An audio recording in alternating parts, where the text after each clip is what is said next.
What happens when a county says yes to growth and residents say they're worried about what comes next?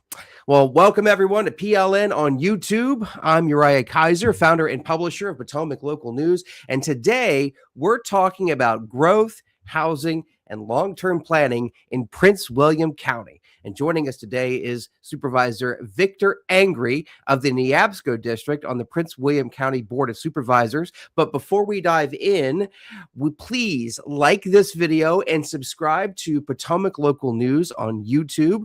We're on our way to 1,000 YouTube subscribers to join our already 82,000 monthly readers that read us online on our website. But we're on our way to 1,000 YouTube subscribers, and we want you to be our next YouTube subscriber. And now I want to bring in Supervisor Victor Angry. Welcome back to the podcast. This is your second or third time on the show. We love having you come on and talk to us about what's going on in Prince William. Well, and thank you, Uriah. Thank you. And listen, add me to the. Actually, I'm already signed up. I'm signed up on the podcast. So. Love it. Well, then you are helping us get to that magic 1,000 number on YouTube, and like I said, joining our 82,000 readers who already read our website. So we appreciate, and it's an honor bringing you all the news here in Northern Virginia, from Fredericksburg, Manassas, and Woodbridge, and all points in between. Well, Supervisor Angry, let's start off. Let's talk about Vint Hill rezonings. Right, that was a big deal this past Tuesday when you all met on December 9th. The Board of County Supervisors approved 3 large rezonings along the Vint Hill corridor: Hawthorne, Alderwood, and Longleaf. And this clears the way for roughly 1,000 new homes. And the decision came after hours of public comment from residents concerned about traffic and schools, environmental impacts, and whether or not the county moved too quickly. So you voted in favor of the rezonings. What factor ultimately led you to support the projects? And what do you want residents to understand about why the board moved forward? Yes, sir. And thank you again. You're right. Thank you for having me on the show. It's real simple for me. We continue to have discussions, and it's bigger than Prince William County, about housing. And, you know, the word affordability is kind of the word thrown around now, or affordable housing. And I think the word is affordability. And it's because we don't have the inventory for those prices to be anywhere where, every citizen in American has a right to live in a home and have their home, dream home. So I think what happened out in the Brentsville district, and under Supervisor Tom Gordy's leadership, because he worked this entire deal, I think it's pretty amazing. And if folks want to say there's gaps in this and there's holes in this proposal, there really is no such thing as a perfect plan, because anything you do, you can always do better once you look at how it's done. So I think what Supervisor Gordy did, you got to understand, and I don't know the original number of homes, but that number was higher than what we ended up actually approving. Again, all under his guidance of how they, work to get to the number that we approved. But those homes are going to be, lived in as soon as they're built. And that's what we've seen in every housing project that we've done. And I think one of the bigger things is that we have to really, for Prince William County, answer the question of our overcrowding in our communities now. We know we have a problem with 2 and 3 families living in single family homes because those mortgages are high, and people have found a way to rent basements, rent rooms to help match, offset or match that cost.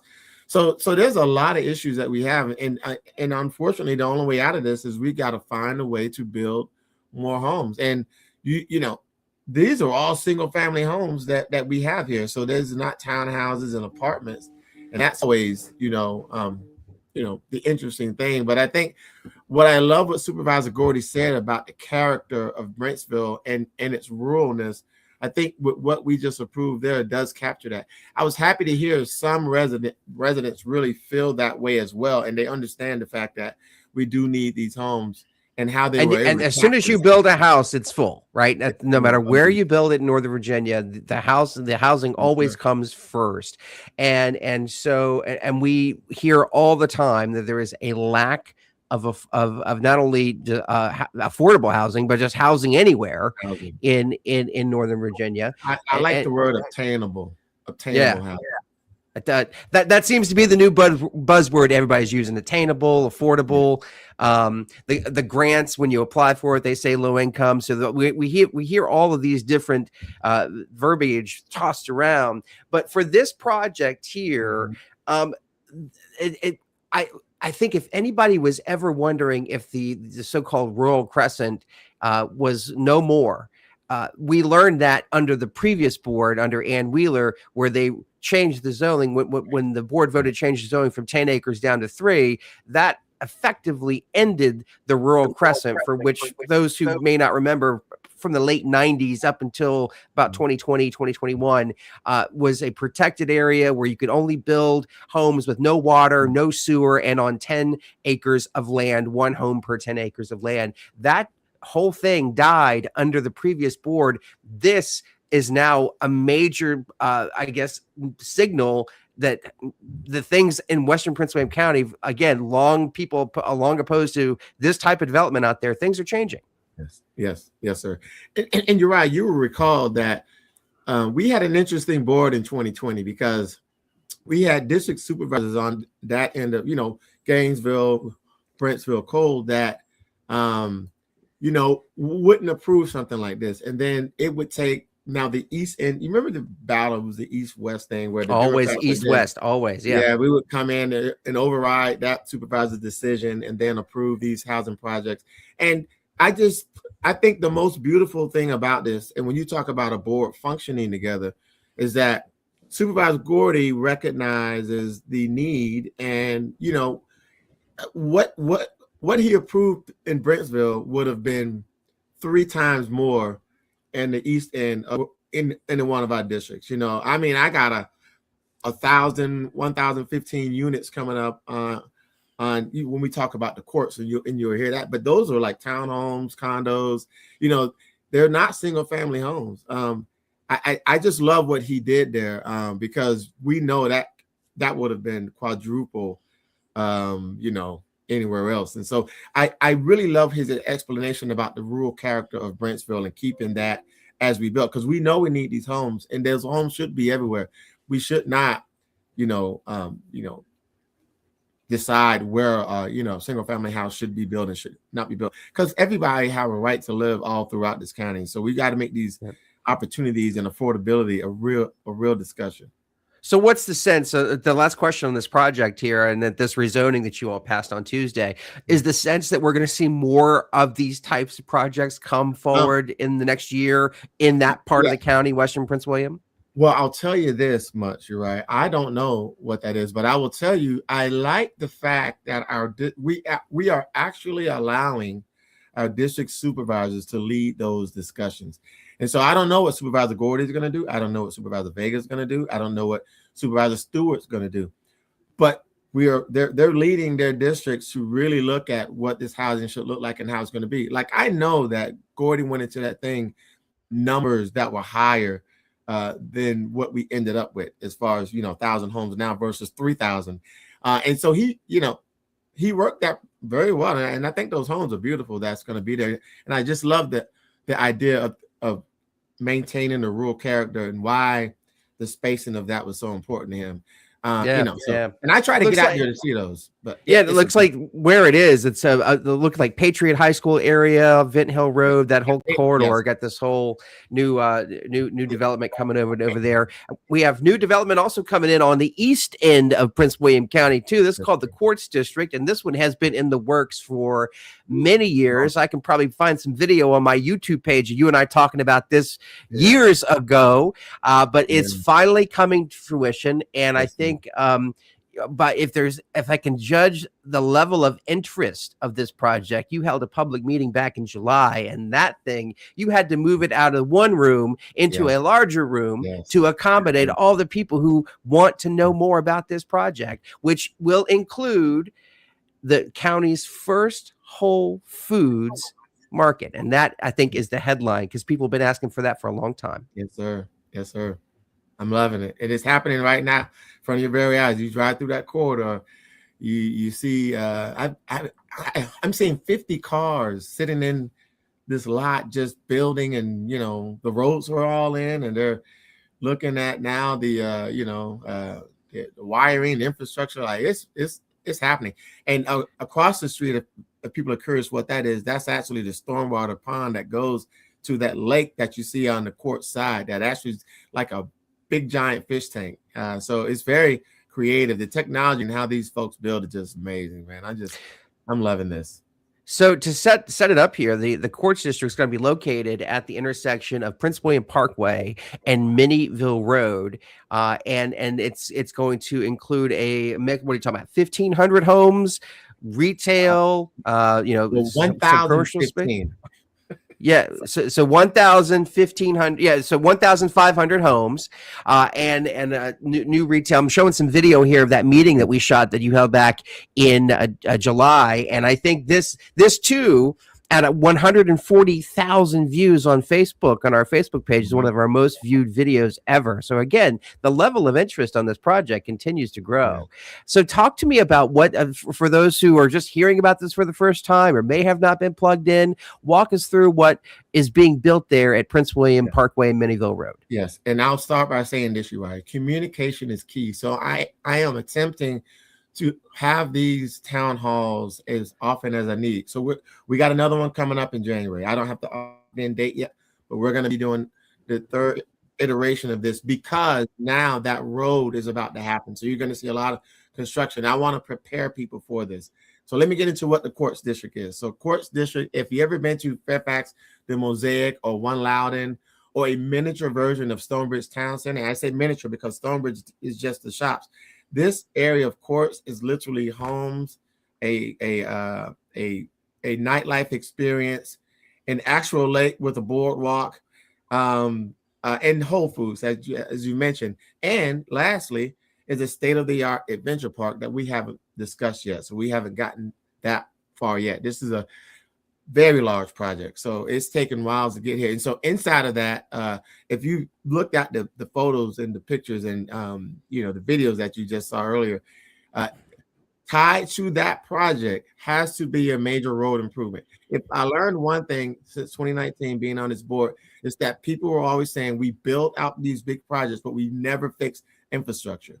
So we know that intersection of Prince William Parkway and Minnieville Road was a D-rated intersection, which is bad. These improvements take it to a B-rated intersection, even with the development that's coming in.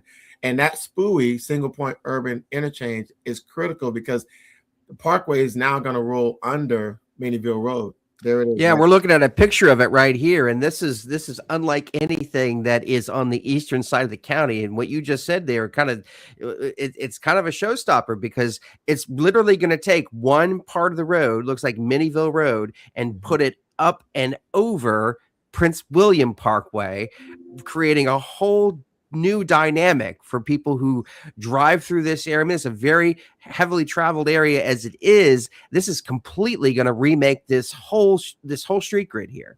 Yes, sir. Yes, sir.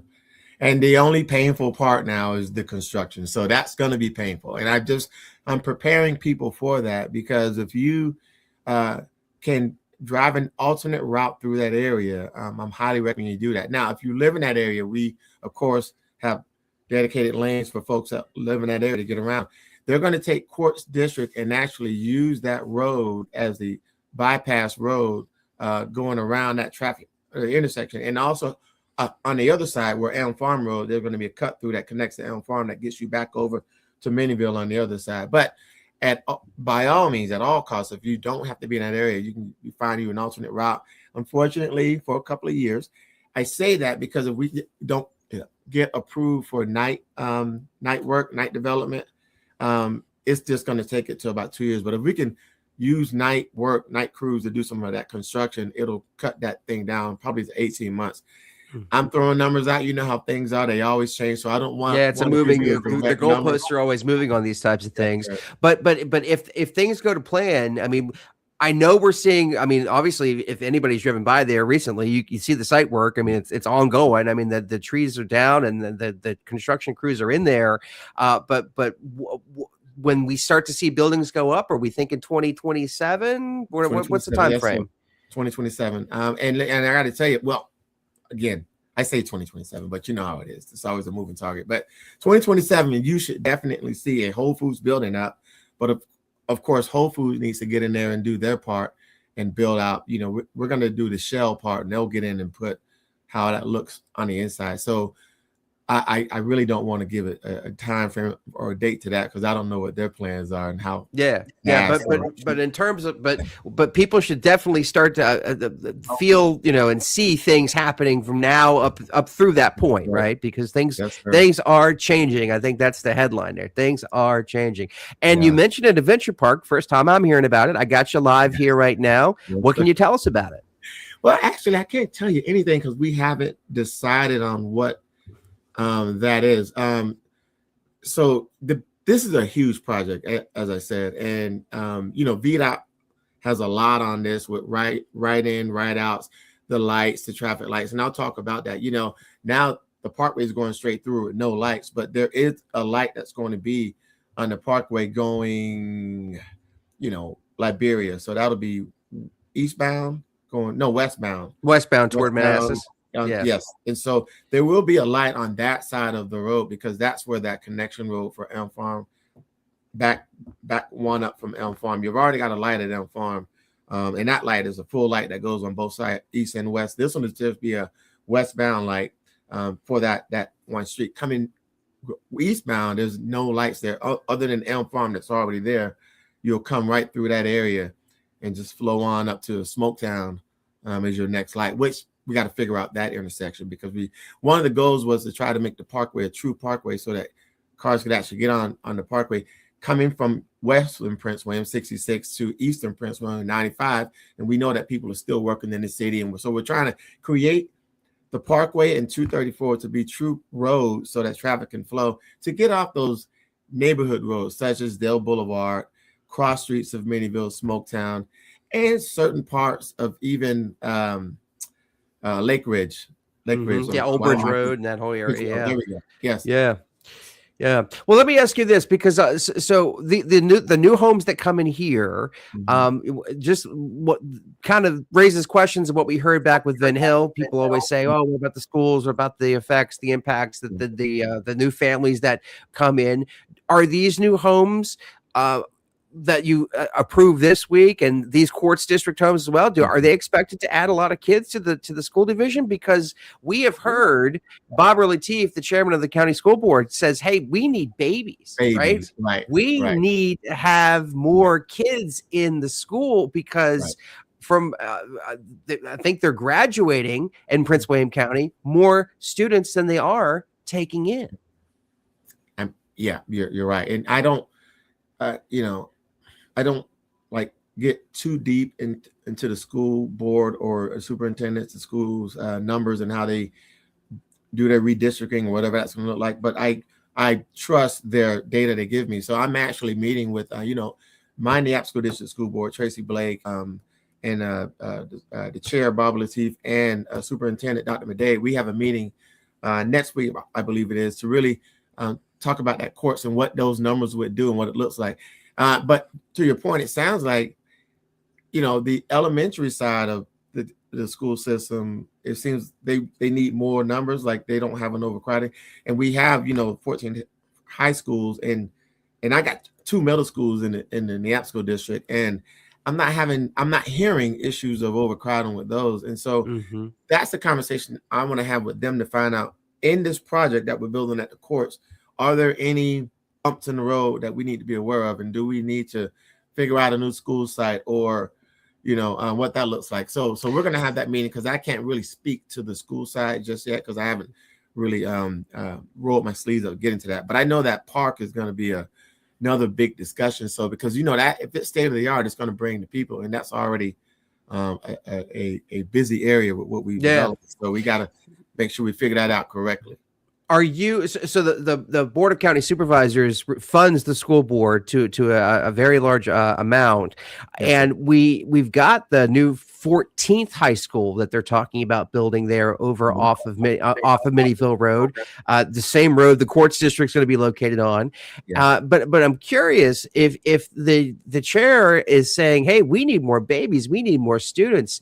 Why are we building more schools, and why is the county going to fund that? Are you getting those questions? What do you think about that? Yeah, well, that's interesting because that 14th high school has a pause in it right now because of that data you just said. So again, I don't know the exact numbers or how that's going to play out, but they paused it for those reasons of what you just mentioned, which is getting those numbers up. I hear there's a discussion about redistricting and maybe moving these lines around. Now I'm just mentioning it. I'm not to say all in that, but if that's going to solve some of the problems or challenges, I won't call them problems, challenges that they have over there. So again, I'm meeting next week to learn more about all of these needs. And yeah, we were at the joint meeting, and to hear Dr. Lateef say we need more babies was like, oh wow, But I got to say, it is an interesting time that we're in because families aren't as big as they used to be, and I come from a family of 7. I don't see that these days, but yeah, well, I think we need to see more families of 7 if we're going to maintain. I know after 20 years ago in Prince William County in 2005 under Dr. Waltz, I think they were opening at least 1 new school a year, at least some years 2 new schools, and now we're hearing that we need more students to go around to fill these schools. It's a completely different story. So maybe you'll come back and update us on what you hear about that, and we'll obviously be paying attention because so finally, I like talking to you about what's new. You're all over Dale City. You're my guy in Dale City. You tell me what's going on. Tell me. I mean, I'm a Dale City. I grew up in Mapledale, right? So I love coming home and looking what's new. Tell me what's new. What's piquing your interest? What's cool in Dale City right now? Well, Uriah, first of all, let me give a shout out and a big thank you to Rock Creek Partners. They came in and purchased 4 shopping centers in Dale City. You may have noticed new asphalt, new painting on the buildings. And I'll mention this because this is coming, and it's on the Mapledale and where you grew up. The Mapledale Plaza, there's going to be some growth there. There's some townhomes coming in. That's a pretty big project there in that area. You'll notice down on Princedale, that apartment complex is already done. We had the discussions about it, but that was, actually a by right use. So we didn't get a lot of say on how that was built. But I got to tell you, beautiful build out. So those the quality apartments look very great. They're doing very well. Right now, that's fantastic about Mapledale because that's our hometown kid, Red. Right, we used to walk across the street, walk up to the BP and walk across over there to the Giant and get bubble gum and soda, whatever we could get that day. So there has long been talk about what to do with that. I mean, largely empty parking lot because the shopping center built in 1990 never really filled up. And so, are we talking about maybe doing some infill development with some townhomes there? Yes, sir. The empty field to the right there. Yeah, absolutely. Across from McDonald's, right? Sort of on the other side. Yeah. That those are townhomes, and also the field in the Giant Plaza where we put the sheets in, and it's right next off of Dale Boulevard. That's all infill. That's townhomes, and so the Hilton building in the back end. We don't know what that plan is. Whether that's going to come down and try to look at a community center. So we're working on trying to figure out what that building is going to be. But basically, Giant staying there. They're looking at some tenants, some infill on the businesses that are there. But a lot of vision, man. And so we work very closely with just making all that happen, trying to make sure. Yeah, that's cool. As long as they don't take my sledding hill, man, right up there, right behind the Giant. There's a nice, and we used to go sledding there all the time, man. That's my hill. Yeah. Okay. We'll work on that hill. All right, man. You keep my sledding hill. You build whatever you want, but leave my hill intact, man. That's a good sled spot. I mean, who knows? It really Supervisor, is. I agree with you. It is. Yeah. That's before you get over the Boys and Girls Club. Kind of that little patch right there. But who knows, man? Things are always changing in Prince William County, and we always appreciate you coming on and talking about these changes in Prince William County. So much to keep up with. Yeah, no, thank you for coming on, Supervisor. It's always good to have you. Please keep us plugged in the loop.